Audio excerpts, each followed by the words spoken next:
Hello friends, मी भाग्यलक्ष्मी विद्वती किचनमध्ये तुम्हा सर्वांचं खूप खूप स्वागत आहे। मिसळ पाव म्हटलं की लहानांपासून ते मोठ्यांपर्यंत सर्वांनाच आवडणारा पदार्थ। आज आपण घरच्या घरी अशी मिसळ पाव बनवित आहोत की एकदा जर बनवाल तर हॉटेलची पण विसरून जाल। चला तर मग झणझणीत आणि तर्रीदार कोल्हापुरी मिसळ बनवायला सुरुवात करू।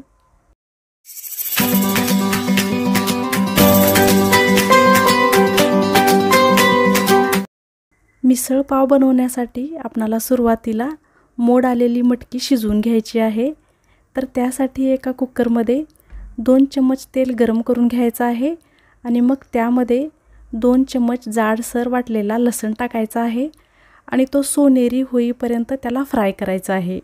मग त्यामध्ये एक बारीक कट केलेला कांदा पण टाकायचा आहे आणि तोही छान परतून घ्यायचा आहे।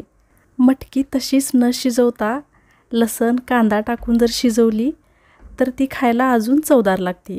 याला छान कलर येण्यासाठी पाव चम्मच हळद टाकायची आहे आणि अर्धा चम्मच मीठ टाकून परत हे तेलामध्ये चांगल्या रीतीने फ्राय करून घ्यायचं आहे। यात आपण बाकीचे खूप मसाले न वापरता साधं लसूण आणि कांदा टाकूनच मटकीला शिजवून घेणार आहे। मी इथे ही 1 वाटी मोड आलेली मटकी घेतलेली आहे। या मटकीला घरीच भिजवून किती सुंदर मोड आलेले आहेत पहा।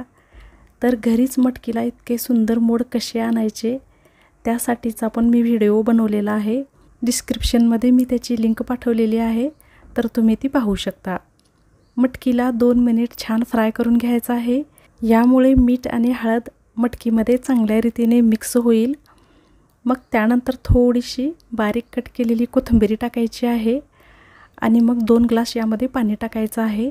मटकी चांगल्या रीतीने बुडेल आणि वरती थोडंसं पाणी उरेल इतकंच पाणी टाकायचं आहे। यापेक्षा जास्त पाणी नाही टाकायचं, नाहीतर मग हे पाणी कुकरमधून बाहेर पण येऊ शकतं। याला चांगलं मिक्स करायचं आहे। मग त्यानंतर कुकरच्या 2 शिट्ट्या काढून घ्यायच्या आहे। यापेक्षा जास्त शिट्ट्या नाही काढायच्या, किंवा मग तुम्ही एक जरी शिट्टी काढली तरी पण मटकी चांगल्या रीतीने शिजते। इकडे मटकी शिजेपर्यंत आपण दुसऱ्या साईडला सर्व मसाले भाजून घेऊ। एका पॅनमध्ये 2 चम्मच तेल गरम करून घ्यायचं आहे। मग त्यामध्ये एक मोठ्या आकारामधला कांदा उभा कट करून घ्यायचा आणि मग त्याला फ्राय करून घ्यायचा आहे। कांदा अशा रीतीने फ्राय करायचा आहे की त्याचा पूर्ण कलर सोनेरी झाला पाहिजे। अशा पद्धतीने याला खूप काळा नाही होऊ द्यायचा। मग कांदा छान सोनेरी रंगाचा झाल्यानंतर त्यामध्ये 10 ते 12 लसणाच्या पाकळ्या आणि 2 इंच आलं टाकायचं आहे आणि ते पण 2 मिनिट चांगलं फ्राय करून घ्यायचं आहे। मग यामध्ये अर्धी वाटी किसलेलं खोबरं टाकायचं आहे आणि याचा पण छान खमंग वास येईपर्यंत आणि कलर पूर्ण सोनेरी होईपर्यंत फ्राय करायचं आहे। खोबरं किसून घेतल्यामुळे ते लवकर फ्राय होण्यास मदत होते। इथे मी लसूण पण गावरानच घेतलेला आहे, यामुळे रश्श्याला खूप छान चव येते। हे छान फ्राय झाल्यानंतर मग यामध्ये 2 चम्मच अख्खे धने टाकायचे आहेत। याचा पण छान खमंग वास येईपर्यंत आणि थोडासा कलर बदलेपर्यंत यालाही फ्राय करायचा आहे। इथे आपण धने पावडर न वापरता मसाल्यांमध्येच अख्खे धने भाजून घेणार आहे, यामुळे रश्श्याला खूप सुंदर चव येते। हे छान खमंग भाजले की मग यामध्ये 4 ते 5 अख्ख्या लाल मिरच्या टाकायच्या आहेत। यामुळे रश्श्याला खूप सुंदर कलर तर येतोच, पण सोबतच ग्रेव्ही ही खूप तर्रीदार होती, म्हणून यामध्ये 4 ते 5 लाल मिरच्या घ्यायच्या आहेत। मग या पण छान फ्राय झाल्यानंतर यामध्ये एक लाल टोमॅटो कट करून टाकायचा आहे।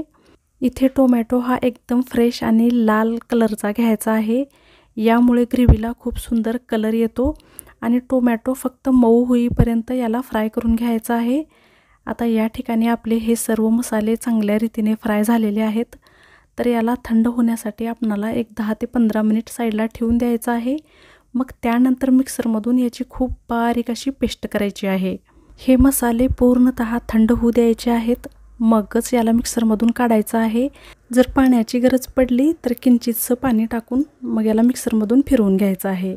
तर आता इकडे दुसऱ्या साईडला आपली ही मटकी पण मस्त शिजलेली आहे। आता यातलं जर आपणाला सूप साईडला करायचं असेल तर ते आपण साईडला करून मटकी पण वेगळी करू शकतो, किंवा मग मटकी आणि सूप हे दोन्ही पण ग्रेव्हीमध्ये असंच टाकलं तरी पण चालेल. एका कढईमध्ये 4 चम्मच तेल गरम करायचं आहे. तेल खूप कडकडीत गरम नाही होऊ द्यायचं. किंचितसं गरम झालं की मग त्यामध्ये हा बारीक वाटलेला मसाला टाकायचा आहे. आता इथे तुम्ही पाहू शकता या मसाल्याचा किती सुंदर असा कलर आलेला आहे आणि हा तेलात फ्राय करते वेळेसच याचा इतका सुरेख सुगंध येतो. याला अशाच रीतीने तेल सुटेपर्यंत कंटिन्यू हलवत राहायचं आहे. हा मसाला मी मिक्सरमधून फिरवते वेळेस यामध्ये पाण्याचा एकदम कमी वापर, म्हणजे किंचित 2 ते 3 चम्मच इतकंच पाणी वापरलेलं आहे. त्यामुळे तुम्ही इथे पाहू शकता या ग्रेव्हीचा टेक्स्चर किती सुंदर आलेला आहे. कढईच्या बाजूनी छानसं तेल सुटलेलं आहे. मग या वेळेला यामध्ये 1 चम्मच लाल तिखट टाकायचं आहे आणि 2 चम्मच मिसळपाव मसाला टाकायचा आहे, 1 चम्मच गरम मसाला आणि अर्धा चम्मच मीठ टाकून याला चांगलं फ्राय करून घ्यायचं आहे. तुम्हाला जर ग्रेव्ही अजून तिखट पाहिजे असेल तर यामध्ये तुम्ही एखादा चम्मच अजून जास्तीचा वाढवू शकता. हे सर्व तिखट मसाले टाकल्यानंतर पण ही ग्रेव्ही अजून 2 मिनिट चांगल्या रीतीने मिक्स करून घ्यायची आहे आणि ही छान घट्ट झाल्यानंतर मगच यामध्ये पाणी टाकायचं आहे. इथे मी मटकीचं सूप साईडला काढून ठेवलेलं आहे, अगोदर तेच टाकणार आहे. मग हे टाकल्यानंतर त्या हिशोबाने आपणाला यामध्ये पाण्याचं प्रमाण वाढवायचं आहे. मिसळ पावचा रस्सा एकदम पातळ आणि तर्रीदार असाच असतो, तर त्या हिशोबाने मी इथे 2 ग्लास इतक्या पाण्याचा वापर केलेला आहे. हा रस्सा शिजल्यानंतर थोड्या वेळाने घट्ट होतो, म्हणून यामध्ये सुरुवातीलाच भरपूर पाणी टाकायचं आहे आणि याला चांगलं मिक्स करून यावरती झाकण न ठेवताच याला चांगली उकळी येऊ द्यायची आहे. जोपर्यंत या रश्श्यामधून तर्री बाहेर येत नाही आणि तेल दिसत नाही तोपर्यंत याला मंद गॅसवरती असं शिजू द्यायचं आहे. आणि मग छान उकळी आल्यानंतरच यामध्ये बारीक कट केलेली थोडीशी कोथिंबीर टाकायची आहे आणि परत याला थोडा वेळ असंच उकळू द्यायचं आहे. जर या ठिकाणी ग्रेव्ही आपणाला घट्ट वाटली तर यामध्ये थोडंसं पाण्याचं प्रमाण वाढवायचं आहे.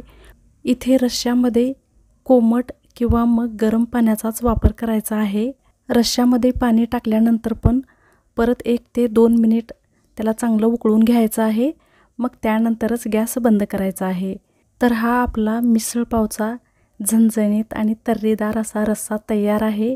आता यात मी मटकी न टाकताच असा याचा स्पेशल रस्सा बनवलेला आहे.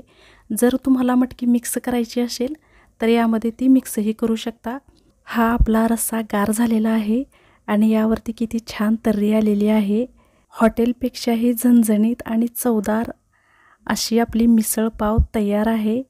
तर तुम्ही अशा सोप्या पद्धतीने एक वेळेस नक्की ट्राय करा. तुम्हाला हा व्हिडिओ कसा वाटला मला कमेंटमध्ये सांगा आणि चॅनलला सबस्क्राईब करायला विसरू नका. थँक्यू.